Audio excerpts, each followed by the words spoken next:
Good evening, everyone, and welcome to the Joseph E. Merrill Professor of Philosophy Inaugural Lecture. I'm so pleased to see all of you here. The professorship that we celebrate tonight is the 10th oldest endowed chair at Bowdoin. It was established in 1909 in the will of Joseph Edward Merrill, a member of the class of 1854. Merrill's gift was remarkably generous and also flexible. A portion of the funds was to be used for student financial aid, but the gift gave the college broad latitude to use the rest for any purpose that it furthered its mission, including for this professorship. Since 1909, only 5 other faculty members have been named to the Joseph E. Merrill Professorship. The most recent Merrill professor was John Ambrose, Professor of Classics, who occupied the chair from 1977 until his retirement in 1999. This is all to say that when you hear that a Merrill professor has been named, you know they truly stand out. And that is very much the case with tonight's speaker and honoree, the newest Joseph E. Merrill Professor of Philosophy, Scott Sehon.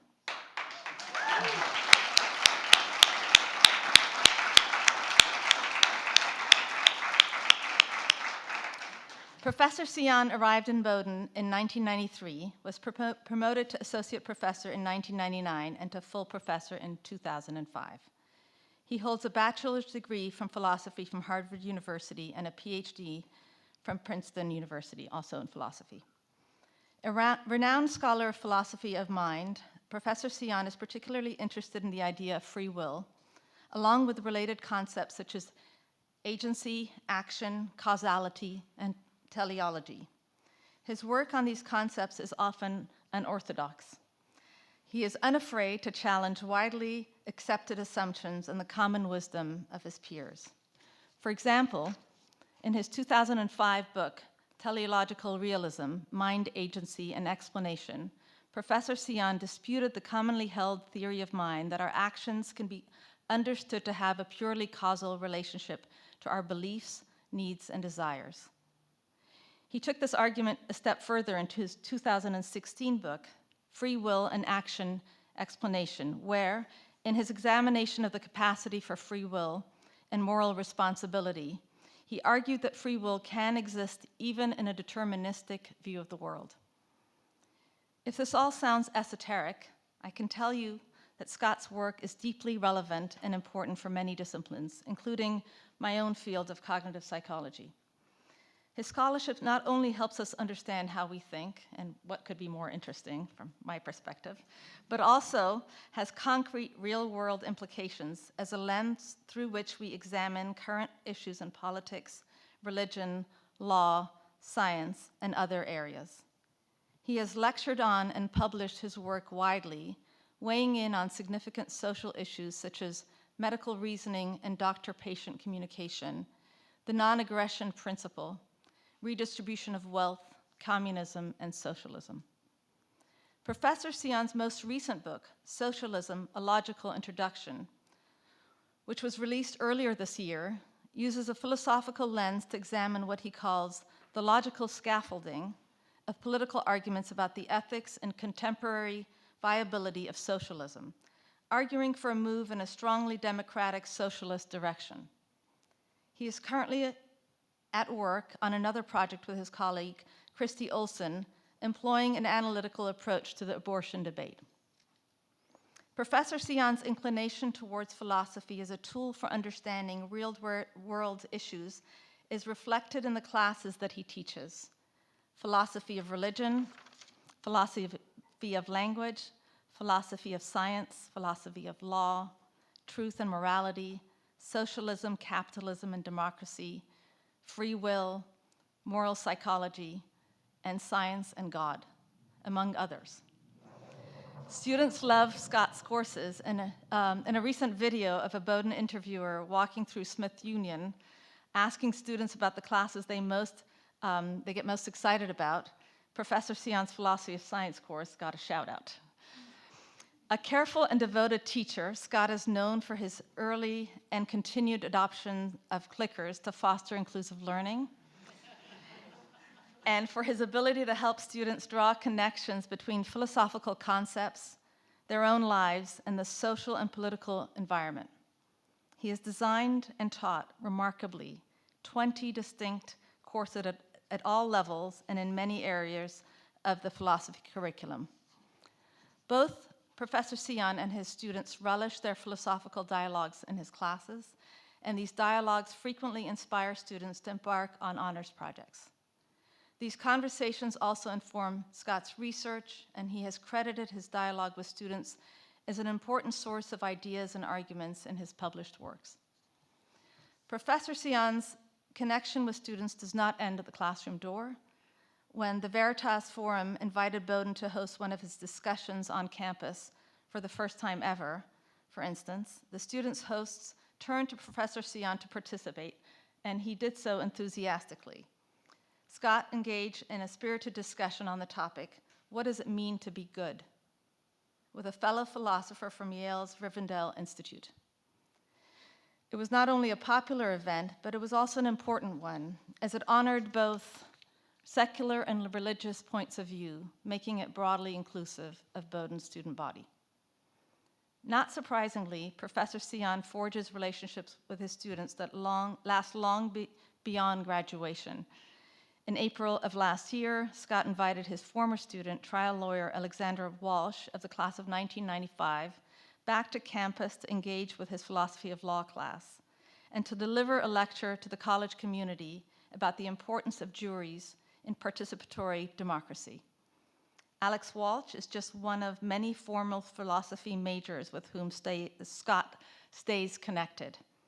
Scott was in contact with Evan Gershkovich, class of 2014, for example, after Evan's graduation, although, by Scott's own admission, most of their emails involved commiserating about the state of their favorite team, the New York Mets.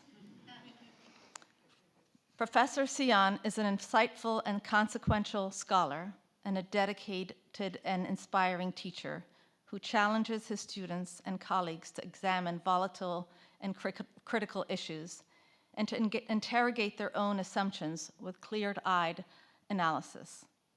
I'm delighted to introduce him as the newest Joseph E. Merrill Professor of Philosophy. Please join me in congratulating him. Thank you. Thank you so much.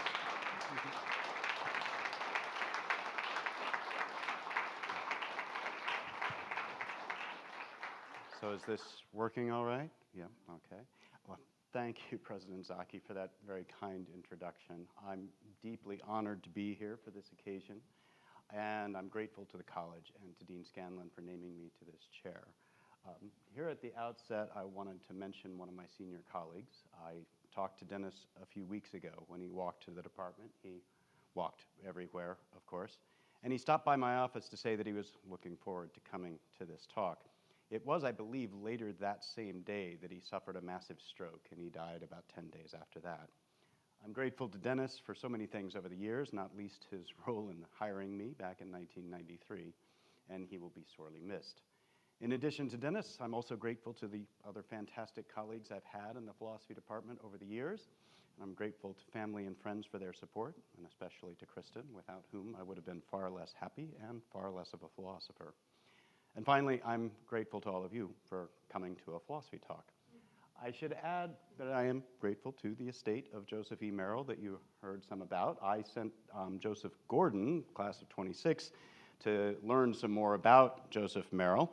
And one tidbit that stood out to me was that he wrote in a letter to a fellow Bowdoin alum in 1908, "It has been the work of my life to accumulate what I have done for Bowdoin College.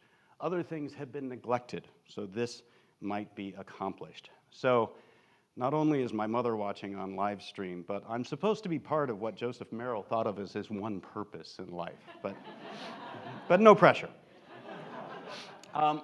These inaugural lectures are a tough task. The audience includes professional colleagues from my discipline, academics from a number of other disciplines, and students, family, and friends. So there are experts, but there are also undoubtedly some who are a little fuzzy on what philosophy is, and that makes the task rather daunting. Indeed, I'll admit that after Jen named me to this chair, I was kind of hoping that the college would forget that these things normally come with an inaugural lecture, but That doesn't mean you can leave. Having come this far, I'm not going to turn back now. But for those of you who are fuzzy on exactly what philosophy is, you have good company. When I came home to Kansas from my first year at Harvard in the summer of 1983, I was naturally asked, what are you going to major in? As any philosophy major in the room knows, when you answer that question with philosophy, you not infrequently get the follow-up question, what are you going to do with that? At the time, in 1983, my answer was simple, I'll go to law school. Somehow, that didn't happen. But when I told my grandparents in 1983 that I was majoring in philosophy, my grandmother had a different question. She said, now, what exactly is philosophy? And I don't really remember what I answered at the time, but I do remember thinking that I needed to come up with a better answer next time. And the next times keep happening. At a recent academic fair for admitted students, a prospective Bowdoin student hit me with the same question. She asked, what's philosophy? This time, 40 years after Grandma asked me that question, I could at least gesture at a handout that we had prepared for the occasion. I said we investigate questions like these. What does morality require of us? Are there objective moral truths? Do we have free will? Does God exist? And so forth. Then the student's father piped up. So it's questions that have no answer. Now, if, as Dad suggests, it is literally true that philosophical questions have no answer, then that would be rather depressing for me and my colleagues. It would be like I'd spent the last 40 years trying to draw a round square or trying to trisect an angle with only a compass and a straight edge, something that we know can't be done. Now, of course, there is a clever retort to Dad's assertion. The question, do philosophical questions have answers, is itself a philosophical question. So if the answer to that question is no, then at least that philosophical question has an answer. But one might still find it rather depressing if other philosophical questions don't have answers. But being depressing doesn't mean it's wrong, and one can see why it's tempting to say that philosophical questions have no answers. After all, philosophers have been arguing for centuries and have not reached any broad consensus. That's not the same as saying that there's been no progress, but it still might be seen as having some evidential value. Maybe the reason that philosophers have not reached consensus is that the questions are insoluble in principle. The enigmatic philosopher, Ludwig Wittgenstein, suggested a rather extreme version of this view. He said the right method of philosophy would be to say nothing except what can be said, i.e., the propositions of natural science, that is, something that has nothing to do with philosophy. So on this view, any proposition outside the natural sciences is literally nonsense. Now, one might use the word naturalism for this sort of view. Simon Blackburn, in his Dictionary of Philosophy, defines naturalism as the view that ultimately nothing resists explanation by the methods characteristic of the natural sciences. And something like naturalism might lie behind judgmental Dad's skepticism. One might suggest, as Wittgenstein seems to, that if it's not decidable by natural science, then it's not a real question. Or perhaps judgmental Dad does not mean to suggest that philosophical questions are not even real, but just that if a question is not decidable by natural science, then no progress can be made on the question.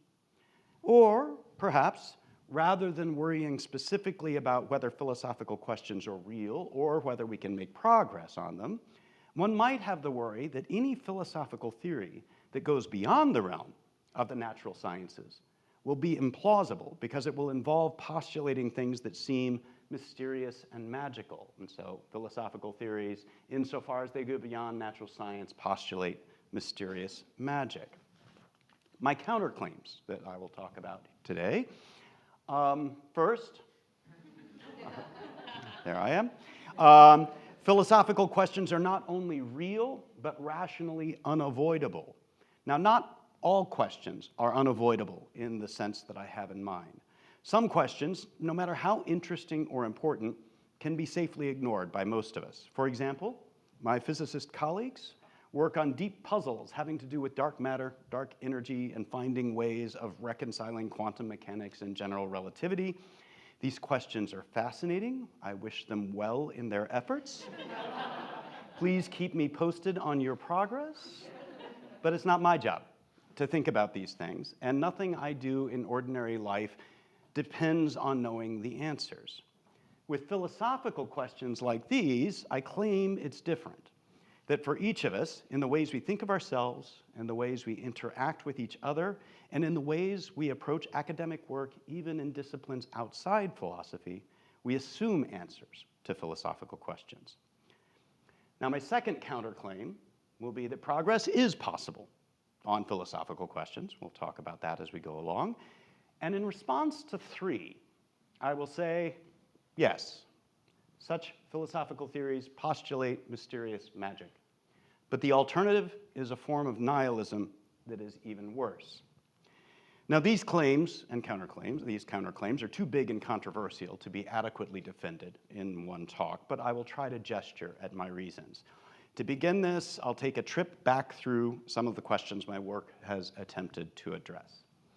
Some of this was covered by Sappho, so it'll sound a little bit familiar. My first book considered a number of questions in philosophy of mind, but in particular, it focused on a distinction that we ordinarily make between behaviors that are actions, something we did for reasons, and those that are mere happenings. For example, as you walked in here this evening, your fingernails were growing, and your stomach was digesting dinner. But you walked in here for a reason, in order to hear a talk, or perhaps in order to fulfill a perceived obligation to me or to your job. But you are not growing your fingernails on purpose. That's not an action that you are performing for a reason. Now, one key claim that I defend in the book is that when we explain individual human actions by citing the agent's reason, we are not aiming to give the sort of causal explanation that would be perfectly appropriate in a scientific context.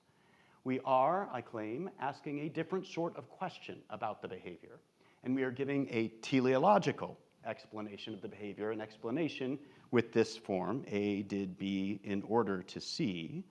And I claim that this sort of explanation does not reduce to or amount to the sort of causal explanation that's characteristic of the natural sciences. Now, this distinction between actions and mere happenings is also crucial to questions of moral responsibility and free will, and that's the issue that I take on in my second book. We hold people responsible for their actions. We do not hold people responsible in the same way for the rate at which their fingernails are growing. With mere happenings, we think of the actions as those behaviors that were done freely, and thus where certain attitudes are appropriate. If you cut me off in traffic, I might resent that behavior. If you do something nice, like coming to a talk that I'm giving, I will feel gratitude. With mere happenings in your body, things are different. I'm happy that the stomachs of my friends and family in the audience are continuing to digest dinner. For if their digestive processes stopped altogether, we would have a rather unfortunate situation. But I'm not grateful to you in the same way that your stomachs are digesting food right now. That's not something you are doing freely. That's not something for which you are responsible. Now, from judgmental, we'll get to that in a second. From judgmental dad's perspective, there are reasons for doubting that we perform actions freely or that we are responsible for anything. In particular, if all of my bodily motions, this is the worry, if all of my bodily motions are scientifically explicable, especially if they are causally determined by events that happened before I was born, then this might seem to threaten the idea that we are responsible for anything. And maybe it is all mere happenings, and that the idea that there are any freely performed actions for which you are responsible is a myth.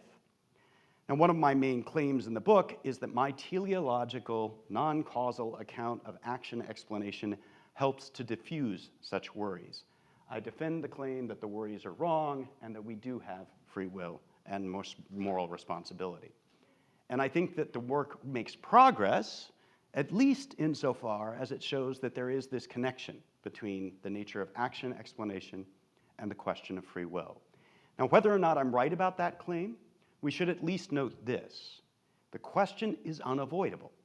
Insofar as you ever hold anyone responsible, insofar as you ever feel gratitude or resentment, you are assuming that free will exists. To give up that assumption would mean to treat each other very differently, much less like persons, I would claim. So there's no ignoring the question of free will. Your actions assume an answer to it. In my third book, I take on a rather different sort of issue, the question of how we ought to structure our political and economic system. Should we have capitalism or should we have socialism?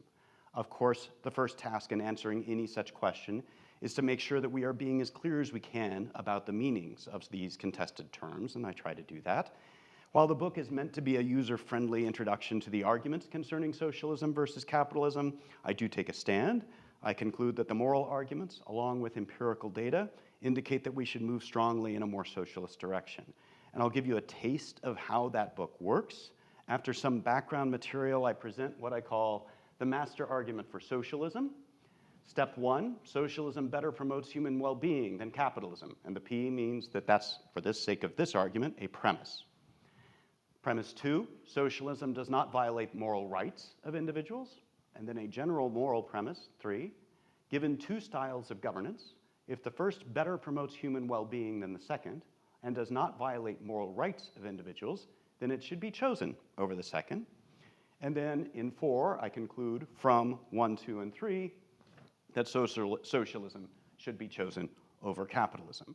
Now, much of the book, then, is dedicated to considering further arguments for and against the premises that are listed there. My current project is a book on abortion, co-authored with my colleague Christy Olson. The aim is to investigate arguments concerning the morality of abortion, doing a similar approach, breaking down arguments into numbered steps and analyzing them carefully. These arguments, to my mind, point to the conclusion that abortion is morally permissible and that the restrictions placed on abortion now in many states are deeply wrong. Now, perhaps it is even more obvious with the questions addressed in the third and fourth books that the questions are unavoidable. For anyone who can become pregnant, or anyone whose actions might be involved in another person becoming pregnant, we need to know whether abortion is morally permissible. For any citizen voting for lawmakers, you are choosing a position on this question, whether you think about it or not. Similarly, with the quite broader questions about how our system should be organized. We can't just ignore that question and let the political and economic system organize itself, for political and economic systems are created by human actions. And as long as we do still have a democracy, we are the people performing those actions. But what about judgmental dad's worry that there just are no right answers? Given our contemporary political culture, one certainly might begin to doubt the possibility of reasoned discourse or progress on such questions. But I would argue that philosophy can help here and that progress is possible.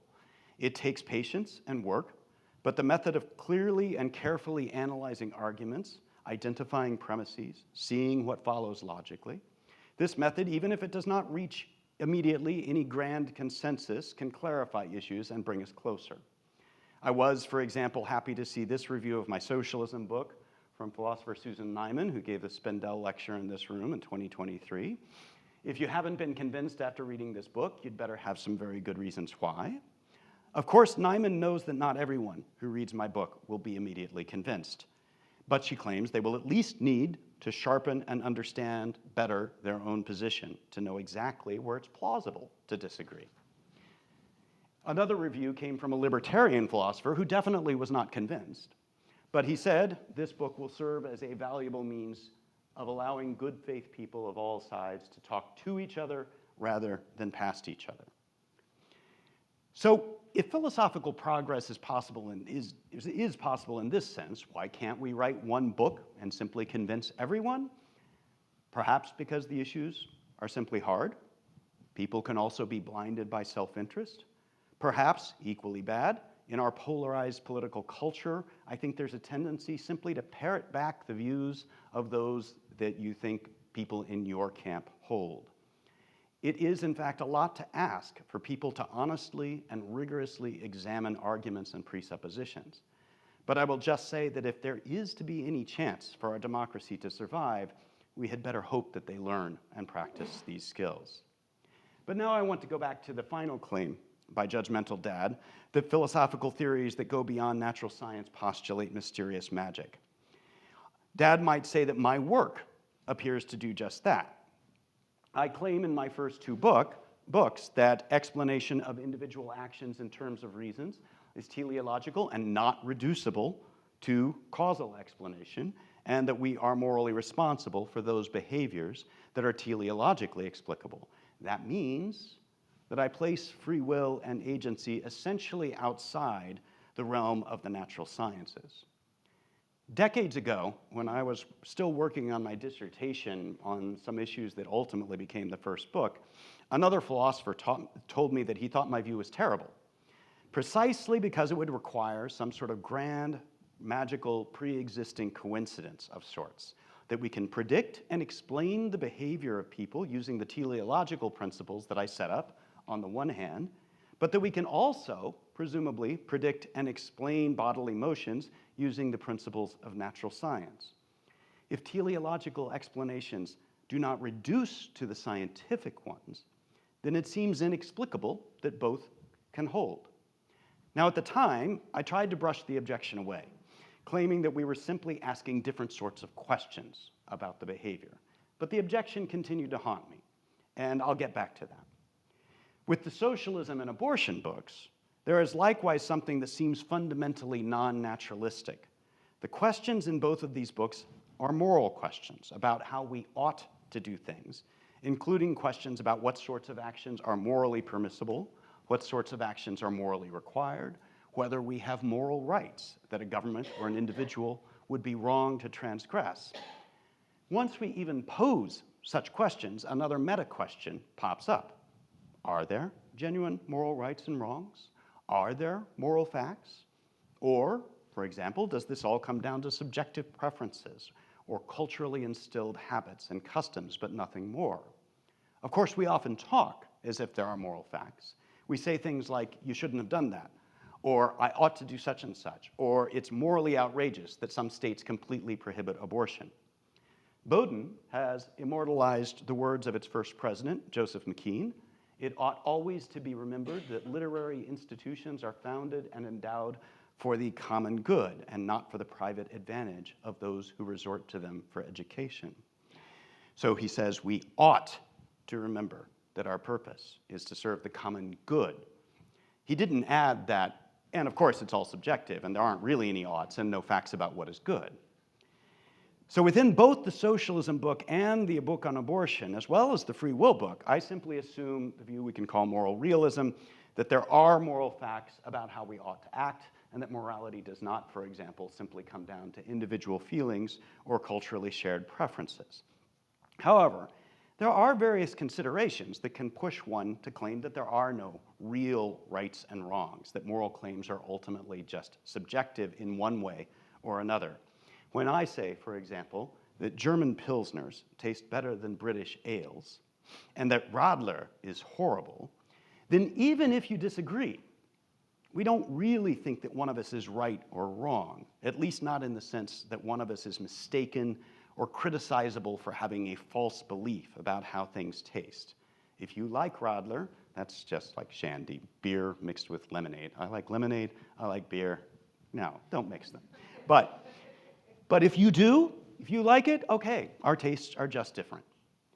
Perhaps morality is something like that, and maybe some sort of subjectivism is correct. In fact, when I poll my students using clickers on this question, typically it turns out that the majority of them think that morality is subjective in one way or another. After all, one might think, how is it that we are supposed to see the wrongness of even murder or rape? We can verify empirically that certain things have happened. We can verify empirically that it has caused much pain and suffering. But we cannot verify empirically that this means that the action was wrong, that it ought not to have been done. It is one thing to see what is out there. It seems to be quite another to see what ought to be. As David Hume asked, how do we get from is to ought? If all genuine knowledge is based on what we can learn through the senses, then that seems to leave us with the ises, but with not any oughts. Any ought judgment would be something we know a priori, not on the basis of experience. And that might sound highly suspicious, even magical. However, as I explore in my philosophy of science class, once you start worrying about subjectivism, about morality, one might become convinced that it applies more broadly. One might say that reality is socially constructed, and that no claims are objectively true or false, not even those put forward in science. Why? Well, science naturally prizes empirical observation. For example, we observe through our telescopes that light from distant galaxies is shifted to the red end of the spectrum. And we infer that these galaxies are moving away from us. And we can even estimate the speed at which they are receding and show that it correlates with distance. The farther away the galaxy, the faster it's moving away from us. And we draw the conclusion that the universe as a whole is expanding. But these inferences rely on something far more than just simple observations of data. Scientists will routinely rely on something like Occam's razor, that entities should not be multiplied beyond necessity. A broader version of the same idea, I call the simplicity principle, given two theories, reject one that leaves significantly more unexplained mysteries. Another very broad epistemic principle is the principle of induction, that the future will resemble the past. Or, put somewhat more cautiously, if all A's have been followed by B's in the past, then seeing an A now is some reason to expect that we will see a B. And I don't doubt any of these principles. But, and this is another point emphasized by Hume, these principles cannot be verified empirically. We might note, for example, that it has always served our science well in the past to assume induction. But past success using the principle of induction only shows that it will continue to hold in the future if we assume, wait for it, the principle of induction. So if these principles are true, they are likewise something that we seem to know a priori, not on the basis of experience. If it's suspicious and magical that we can know moral principles a priori, then it should be, likewise, suspicious and magical that we can know these sorts of principles a priori.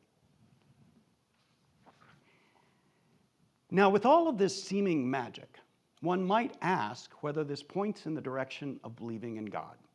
And this is a question that I address quite directly in yet another course of mine. And in fact, there is a wonderful passage in the Hebrew Scriptures that's directly on point.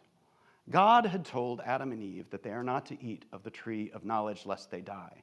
The serpent tempts Eve and tells her, "You will not die, for God knows that when you eat of it, your eyes will be opened and you will be like God, knowing good and evil."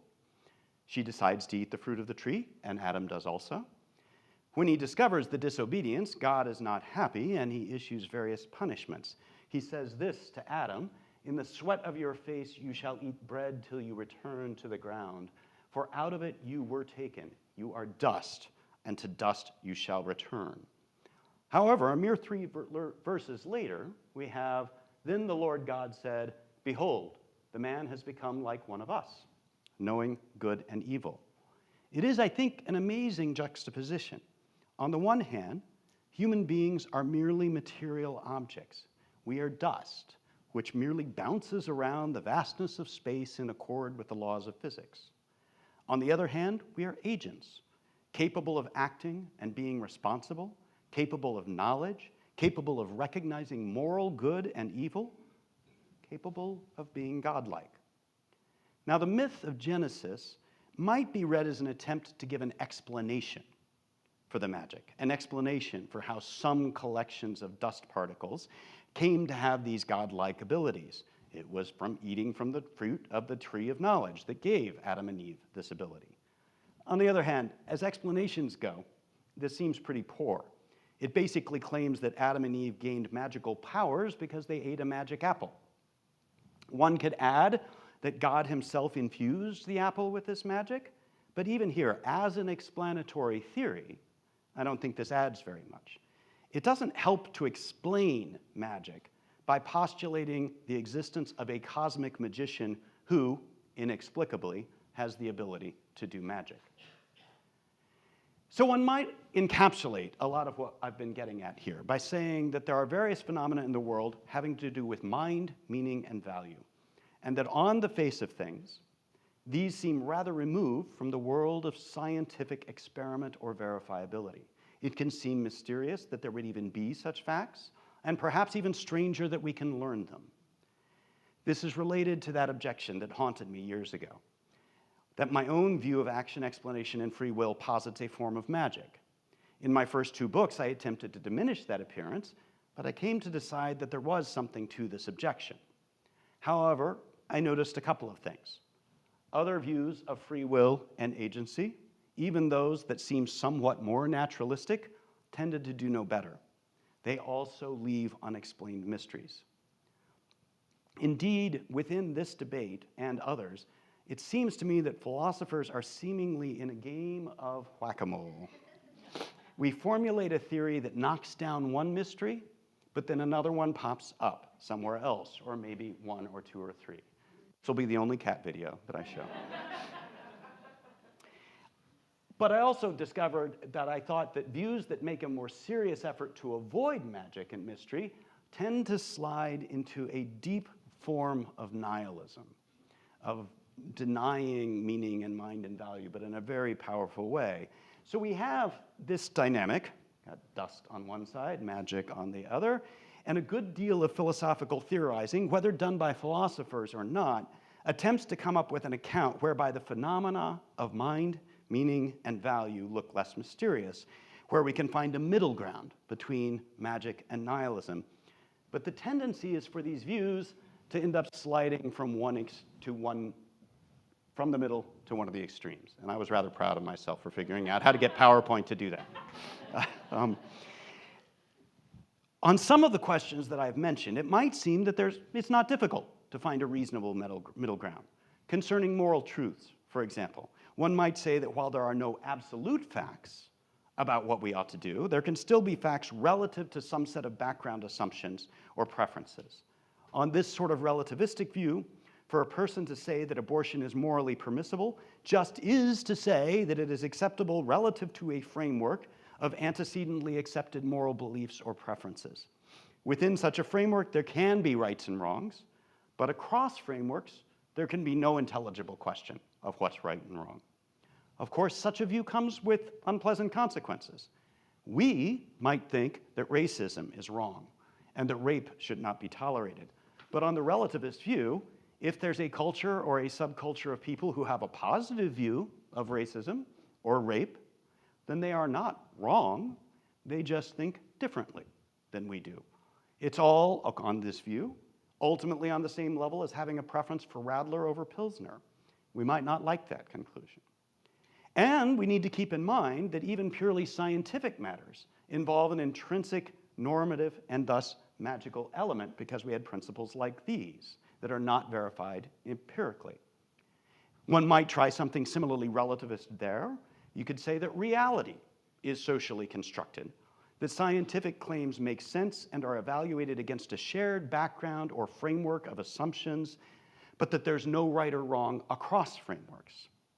But if we are to honestly accept this, then we should admit that those who deny evolution or deny climate change may simply have a different framework than the one we subjectively prefer, and that there's no real question of right or wrong here.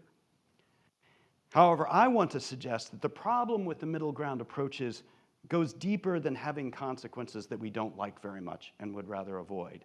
And my next project involves looking at this picture. I've had a 3,000 level seminar that I've taught on this theme, and I've had help in my first efforts at thinking through these issues from a number of students. Here's a picture of most of the members of the spring seminar from last spring having an end of semester dinner at the now defunct Joshua's. I claim that naturalistic views that attempt to occupy the middle ground between nihilism and magic slide into a form of nihilism. And let's look at an example of that. consider a version of naturalism according to which logical inference should be naturalized. So we'd say logic naturalized would be the view that logic and reasoning should be seen as a natural phenomenon in the world, as descriptive laws of human psychology, but not something that has independent normative force. We can get a take on this by looking at this bit of high intellectual culture, the Big Bang Theory. Let's hope this works. Maybe I have to do it. Greetings. I brought Amy here to show her some of the work I'm doing. It's very impressive for theoretical work. Do I detect a hint of condescension? I'm sorry, was I being too subtle? I meant compared to the real-world applications of neurobiology, theoretical physics is what's the word I'm looking for. Cute. Oh. Are you suggesting the work of a neurobiologist like Babinski could ever rise to the significance of a physicist like Clark Maxwell or Dirac? I'm stating it outright. Babinski eats Dirac for breakfast and defecates Clark Maxwell. You take that back. Absolutely not. My colleagues and I are mapping the neurological substrates that subserve global information processing, which is required for all cognitive reasoning, including scientific inquiry, making my research ipso facto prior in the Ordo Cognoscendi. That means it's better than his research, and by extension, of course, yours.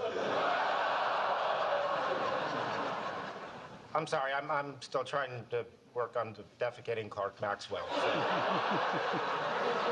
Yeah, excuse me, but a grand unified theory, insofar as it explains everything, will ipso facto explain neurobiology. Yes, but if I'm successful, I will be able to map and reproduce your thought processes in deriving a grand unified theory, and therefore subsume your conclusions under my paradigm. That's the rankest psychologism, and was conclusively revealed as hogwash by Gottlieb Frege in the 1890s. Okay, so one of the things I like about it is like one of the only pop culture references to Gottlieb Frege, probably the only one as far as I know. Amy's apparent position is that neurobiology can subsume all of physics because neurobiology can map and explain the thought processes involved in deriving any physical theory. And so this is basically a version of logic naturalized, that Amy's proposing that we naturalize all of thought. All thought can be seen as the objects of neurobiology, and insofar as she claims that neurobiology thereby subsumes physics, she seems to be saying that we can treat the processes of thought merely as a natural phenomenon to be described and explained by neurobiology. Sheldon replies with, that's the rankest psychologism. It was conclusively revealed as hogwash by Gottlieb Frege in the 1890s, and that's the book that he's actually referring to, whether he was aware of that or not. Sheldon does not explain the point. I will endeavor to do so, though in ways that might be somewhat less than faithful to Frege. Frege's question concerns the laws of logic. For example, one we call modus ponens, if P, then Q, P, therefore Q. And then Frege considers the views of what he calls the psychologistic logicians, according to whom modus ponens and other logical laws are at most merely descriptions. They just tell us how people we have studied so far, maybe just people within our culture, happen to think, that there's nothing normative about it. And there are contemporary representatives of that view. Maria Bagramian says, reports by anthropologists about the thinking habits of remote peoples have led to the suggestion that the rules of logic may have only a local rather than a universal authority. But this view of logic, according to Frege, soon runs into a deep problem. What happens when we reason with one another? At least ideally, we try to ascertain exactly where it is that we disagree. We then argue about this difference of opinion on the basis of claims where we concur.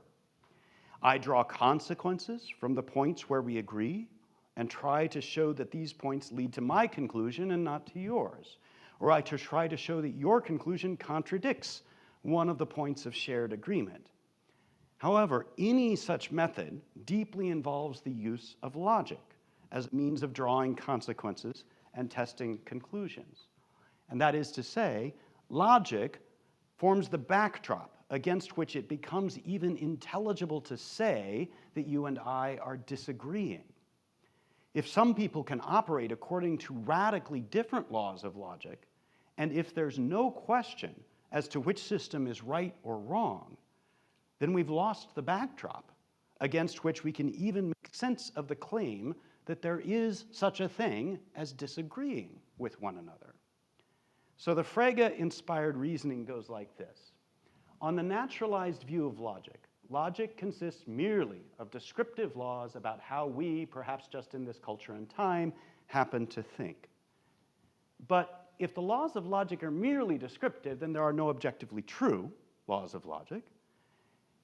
And then this is the point that I've been emphasizing. Without objectively true laws of logic, without this background, there is no agreement or disagreement. We can't ascertain agreement or disagreement. But without agreement or disagreement, there's no assertion. Without assertion, we are merely making noises, but we are not saying anything. To say something where you agree or disagree is to have logic be applicable, and that's what we use to find out that we are actually agreeing or disagreeing. Mere noises, by contrast, if we burp or hiccup, that's not an assertion, that's just a noise. In a metaphor that I heard first from philosopher Hilary Putnam, when two trees creak in the wind, they aren't agreeing with each other. They're just making noises. But on the version of nihilism that I'm saying we fall into if you try to deny the objective validity of logic, we become like the trees, making noises in the wind, but not saying anything. It's a deeply paradoxical form of nihilism. It would be impossible to consistently assert that nihilism is true, for that would be an assertion. It would be impossible to consistently believe nihilism, for that would be a belief. To claim to be a nihilist in this sense is just philosophical pretense. Your life gives you away. If in ordinary life you act and reason as if there are moral facts, as if there are agents and purposes, as if knowledge is possible, then that's what you think. You can go around adding the sotto voce disclaimer, but really, nihilism. But that's just for show. You don't mean it. Now, my further somewhat adventurous claim in the book will be that this generalizes. For Frege's argument, the background principles that we simply had to accept were those of logic. Without presupposing the objective correctness of basic logical principles as a background, I cannot even make sense of the idea that someone else is either agreeing or disagreeing with me. My claim, following the lead of some later philosophers, especially Donald Davidson, will be that the required background goes much further than just the principles of logic. Even to make sense of the idea that we are agreeing or disagreeing with one another, we must accept a broad background of principles, including principles like this, the science ones, but then I'm adding moral principles at the bottom as well. So my claim, following the reasoning of Frege, but arguing much more broadly, would be that on the naturalized view of rationality and value, principles of rationality and value consist merely of descriptive laws about how we, perhaps just in this culture and time, happen to think. And if the principles of rationality and value, these sorts of principles, are merely descriptive, then there are no objectively true principles of rationality and value. But without objectively true principles of rationality and value, there is no agreement or disagreement, because these principles form the backdrop against which agreement and disagreement even exists, is discernible at all. But without agreement or disagreement, there's no such thing as assertion. Without assertion, we are merely making noises, but we are not saying anything, and we have nihilism. But if I'm right about this, then this means we must either accept these broad and a priori principles of rationality and value as objective facts, facts that we can recognize and know as if we were something like gods, or we sink into a nihilism so deeply paradoxical that one literally cannot affirm it without self-contradiction. So let's come back to judgmental dad. He suggested that philosophical questions have no answer, and thereby implicitly suggested that there would be little point in his daughter studying them. I've claimed that there are at least a number of philosophical questions that are reasonably clear and that they must have answers one way or the other, and that all of us act in ways as if we presuppose we know the answers. And I've claimed that progress is possible. Now, and then I made the third claim about the magic and nihilism. But even if you grant me all of that, you might still wonder about the value of addressing these questions directly, like we do in philosophy. We could just continue to presuppose answers to the questions while not thinking about them consciously. Besides being intellectually dishonest, I think that approach would indeed miss something of real value. Suppose, for example, that I'm right about nihilism and magic. Then one part of the value of philosophy is seeing that there are facts about value and that they are central to who we are, even if they don't fit neatly into a picture of knowledge as that which can be verified by measurements in a lab. This would even mean that there is something right about the religious picture, even if the crude picture of a magical being creating magic is of no explanatory value. It might be reasonable to say that there's a godlike aspect to the universe and a godlike aspect to our ability to know this. On the other hand, if I'm wrong about some of these questions and wrong about the instability of the middle ground between nihilism and magic, then maybe there's a less mysterious view that knocks down all the moles. I didn't say that I wouldn't show this one again. I just said it was the only one that I would show. Maybe we will learn that there is no free will, or perhaps that there is no moral value, but this doesn't mean, I claim, that we sink into a complete nihilism. That would at least be good to know. And if it's true that there are no moral values, and if it's true that we don't have free will, then we should start acting like we believe that. In any event, until such time as we've figured it out, it seems not only intellectually honest, but intellectually required that we examine our presuppositions. Socrates said that the unexamined life is not worth living. That might be a bit harsh to those who choose not to explicitly think about mind, meaning, and value. But to return to Joseph McKean, institutions of higher learning are about cultivating the mind for the sake of meaning and value. And facing philosophical questions head-on is at the heart of that project. Thank you very much.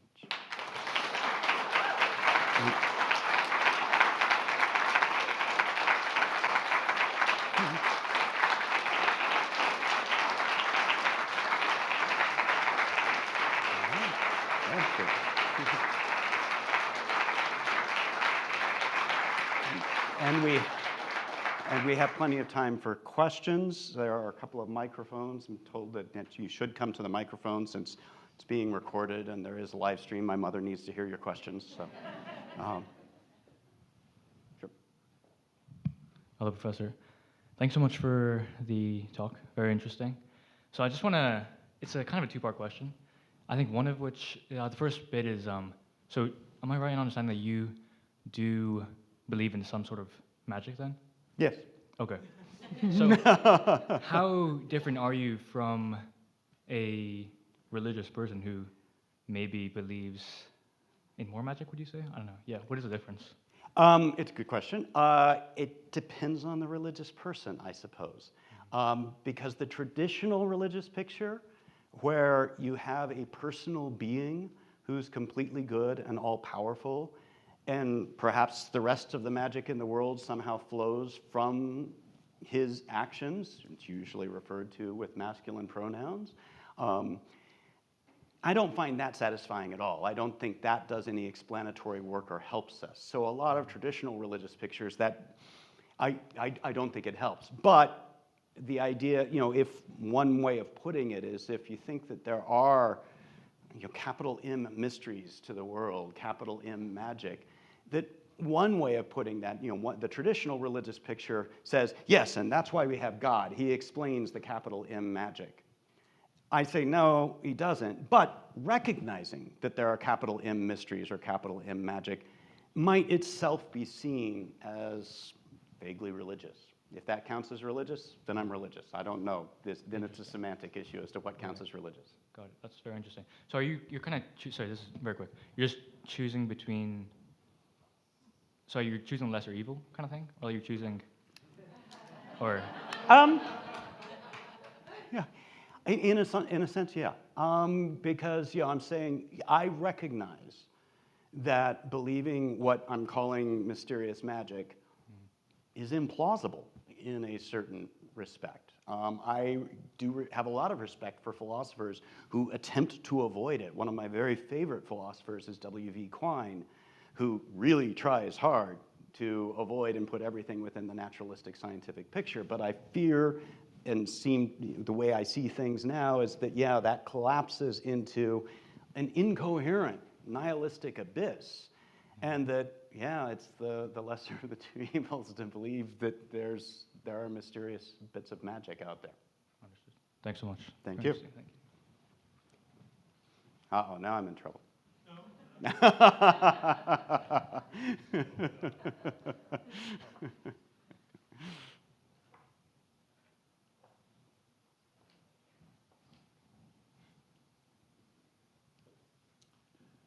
That was a very nice talk. I should start out by saying I had